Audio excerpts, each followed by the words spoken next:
Hindi mo. Alam mo, sort ko yan. Recto. Alam mo, ang project ko, boy, kaysa lagi ka nag-test, hihilahin mo.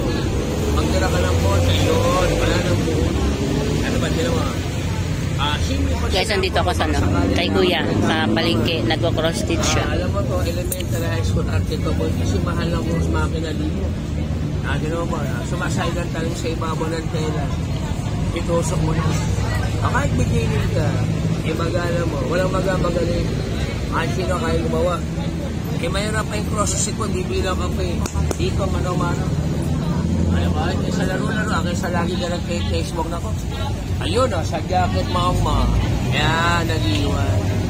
Bakit karang pabak-pabak? Pagdami yan. Kaya dito, teacher kayo project mo kung gusto mo. Bawasan mo. Amo ka ni Mocha. Ito po itsura. Kunin natin para matapos na ito mo eh. Ang binibenta ko kasi sa inyo. Yan guys, ganda naman. Yung embroidery po ito. Yan, 35 lang. Pag tanto ko isang daan, nakapati ko na. Ipato mo yung tela mo sa part. Libre naman kayo mga droid. Gagano mo na lang, ha? Ayan boy, gagano mo sa tela. Halimbawa, yan gusto mo. Ipato mo yung tela mo sa drawing kung bulaklak. Babakat mo ng ballpen, lapis lang. Pag pinakat mo, tusukan mo na. Kaya yung mga bata, may potential matututo. Isa magpabud na ka mabalila. Para makita.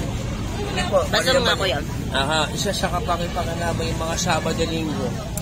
Mapa, letra po yan. Ikaw na mismo buong mag-aana, ay mano-mano po, tusok ka na ng tusok. Hindi mo na mamalay na bubo natatapos. Yan ang French embroidery. Makinita po, ayun, akala mo makina, hanggang sa mabuo. Kaya kung mga letra, abbreviation ka mo kanimo, ang gagawa ka, letra, pangalan. Ito, ulitin ko po yan. Yung pagbubula po ay sa kabila po. Kaya yan ang tunay na harap. Okay, salamat Kuya. Yan, solis, mali lang eh. Ayun, ba't ka pa magtotongit ako?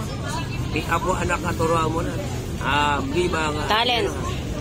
Yan ang ibabaw.